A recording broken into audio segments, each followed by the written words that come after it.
message clear. So those who are crying about losing experienced people and so on, they are just simply annoying us. You understand? It is not about just, if you have been to Parliament and they bring e-levy and you fight e-levy and you defeat it. If you come and you tell us about your experience, we can understand. Because we don't want e-levy to come again. And you have experience in fighting e-levy, so we can go with you. If you go to Parliament, and they want to bring emission tax, and you demonstrate that you don't like emission tax, and you fight it, of course, your experience is important for us. But if you go and ask for Zombie, everything they bring you approve. That kind of experience is completely useless. It has no relevance to our work and to our well-being. And I think that message should also go out clear and clean. Whenever I say my PENDREAM TV there, I see them yopo. You were till for a high PENDREAM TV in Pacho. When you say the news not all from an eddy bro. News say our babety in Pacho, so I didn't want to Trebia and as I didn't Trefa. News be I present your platform with you for your voice note not for sending it. I was 0277 128 777. The debate 2 PENDREAM FM so Magana for Ninati Onka. Young call Nyanko T and a story I did bro. First of all, we want to thank all of you for coming to participate in this meeting. We are so very happy that all of you came. And we are even happier that all of you who came, the majority of you are women. We are so very happy about that. We decided to bring the program to a cell room today for a number of reasons. One, in recognition of the fact that Kumasi was the center of the paramountcy which fought against the British domination of the slave routes. That Kumasi is the home of Yasantwa. That Kumasi has always stood for justice. And that is why we came here to salute the people of Kumasi, especially the people of Asawasi, for their courage, for their commitment to the national development effort and so on. That is why we came here today. We came here today because we know that the people in these parts of Kumasi listen to Alhaji and Alhaji religiously. And we want that relationship between us and Asawasi to grow and grow and grow and become so strong that nothing can break it. Dear friends, today we are discussing the MPP primaries and its implications for national development. It's not a very difficult subject at all. All you have to do is to listen to the MPP members. And when you listen to the MPP members, the conclusion is clear. Their primaries was not about how to develop Ghana. Their primaries was not about how to find jobs for young people. Their primaries was not about how to arrest the dollar. Their primaries was just a competition between rich, fat, silly people. That's all. You know, one of the best stories that I've heard about the MPP primaries is the guy who went to contest. He wanted to be MP, so he went to contest. And he says that he knew that it was a money affair. So he put all his money in the bank. He didn't want thieves to come to his house and steal the money and so on. He was learning from other MPP big men who are losing so much money from their houses. So he thought he was very sensible. And he went and put all his money in the bank. So his other opponents started sharing money. And he decided that he would go to his bank and take his money. When he went, they say, your bank account has been frozen. Then after the elections, 2 days after the elections, the bank called you and said your bank account has been frozen. Now you can take your money. Now this is a very interesting story. First of all, it tells us that some people are abusing their power. If they don't want you to win, they will freeze your bank account. That's an abuse of power. The second story it tells us is simply the fact that it's a money matter. You can be the most sensible person in the universe. You would never become an MPP, member of parliament, if you don't pay. So sense is not important. Solving problem is not important. The only important thing is money. Now, this guy has learned his lesson. And last Friday when I was reading the newspapers, this guy had come out to say that as for him, he would never contest on the ticket of the MPP again. He is going independent. At least one person is becoming sensible. Yes, he is going independent. There are many other stories. And we saw many things on television and heard many things on radio. Yendi.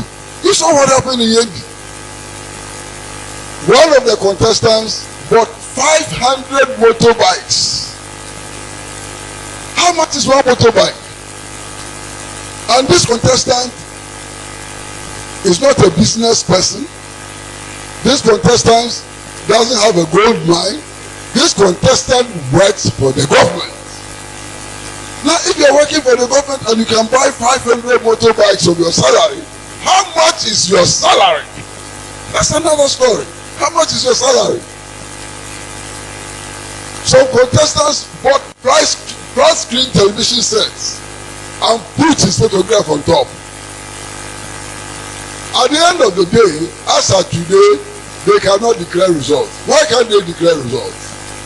They cannot declare results because before the Electoral Commission people started counting the ballots, some people went there, they took the ballot boxes, they tore the ballot papers into pieces, they spoiled everything. So no results. Now, this is important for the people of Ghana. Quite apart from the display of money and so on, we are also seeing that within the MPP, there are elements who are ready to use violence and they don't care the consequences of the violence they use. We must think and act so that we'll be ready for them on December 7, 2024. We must send a clear message out now that nobody will be allowed to bully us. No amount of violence will allow anybody to steal the mandate of the people. And that December 7, 2024, the people will speak and their voice will be final. Finish. So that's a very clear message we should be sending out now. Now, this morning when I was coming,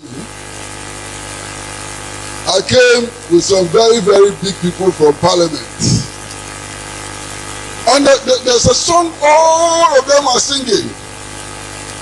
That these primaries and so on, experienced people have been lost. And that Parliament will be poorer. Mensah Bonsu is not going again. The people who have been there for a long time, they are sacking all of them and it's a source of worry. Experienced people? Experience in doing what? That kind of experience, we don't need that kind of experience. Finish. Why? If you have been in Parliament for 20 years, and every time the budget comes, you approve, your experience in approving budget without thinking, we don't need that kind of experience. If you have been in Parliament for 25 years, and every time they bring any minister, Sankwas and all, you will approve, your experience is in approving useless ministers, and we don't need that experience. So it is not about how long you have served in Parliament, it's about what you have done with the mandate that the people gave you. If you have been there for 2,000 years and you are useless, you have to go out. That is the message, clear. So those who are crying about losing experienced people and so on, they are just simply annoying us. You understand? It is not about just, if if you have been to Parliament and they bring e-levy and you fight e-levy and you defeat it, if you come and you tell us about your experience, we can understand, because we don't want e-levy to come again, and you have experience in fighting e-levy, so we can go with you. If you go to Parliament and they want to bring emission tax and you demonstrate that you don't like emission tax and you fight it, of course your experience is important for us. But if you go and ask for zombie, everything they bring you approve, that kind of experience is completely useless. It has no relevance to our work and to our well-being. And I think that message should also go out clear and clean. You understand? Now, there is something else that the MPP primaries are showing. And you see, when I talk about the MPP primaries, I'm not just talking about the parliamentary primaries. They have also held the presidential primaries, okay? There are some very important things. I think the lawyer Pierre Dankwa has mentioned some of those very important things. I am very deeply worried. Why am I so deeply worried? Because the real problems which confront us as Ghanaians are not being discussed in the primaries. Presidential, parliamentary, all, we are not discussing them. Our people cannot get food to eat. School buildings are collapsing. Our roads are bad. Galamsey is killing us and so on. So if somebody wants to be president and he comes, and he says that as for me, when I come, I want to unite Muslims and Christians, it's a damn fool. You know why it's a damn fool? Because in this country, Christians and Muslims, we are not fighting. We won all the time. So how do you come to unite people who are not fighting? Come and build the roads and stop talking nonsense. Come and improve education and stop talking nonsense. Unite Muslims and Christians. Are we fighting? It's a completely irrelevant issue. Now, the other thing which worries me now also is the tribalism which is coming into our politics. This one is from here, that one is from there, this one is a Southerner, that one is a Northerner. Is this Kwame Nkrumah's Ghana? Is this the Ghana Kwame Nkrumah wanted? In any case, my mother's sisters, brothers, and all, listen carefully. When did Bawumia realize that it is important to have a Northerner as head of state? When did he wake up to realize that now it is important to have a Northerner as head of state?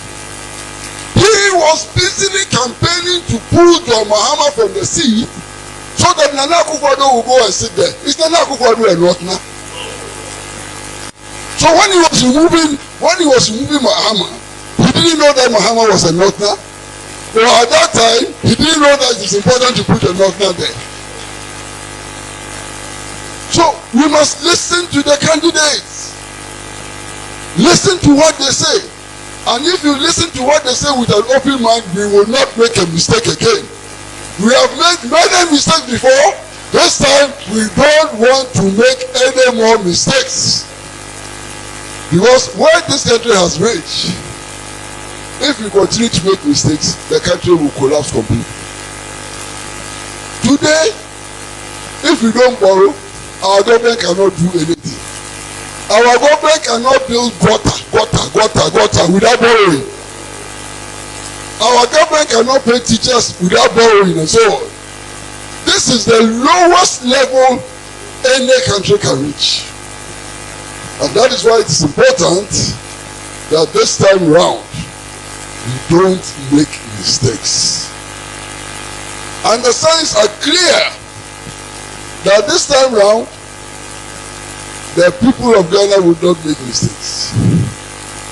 The signs are clear that the people of Kumasi and Ashanti would not make mistakes. Now why do I say this? Everybody in Ashanti is crying When the Fafranta people come to Kumasi, and I see the numbers following Fafranta, is a message that things are changing. When there are problems in Ashanti and the kingpins fall, I know that Ashanti is changing. And if Ashanti changes, like all of us from everywhere, if we all change, we will build that new prosperous Ghana. We will build that new Ghana of courageous and decent people. We will build that new Ghana that Kwame Nkrumah will be proud of. I want to thank all of you on behalf of Pan-African Television. I want to thank all of you on behalf of Radio Gold.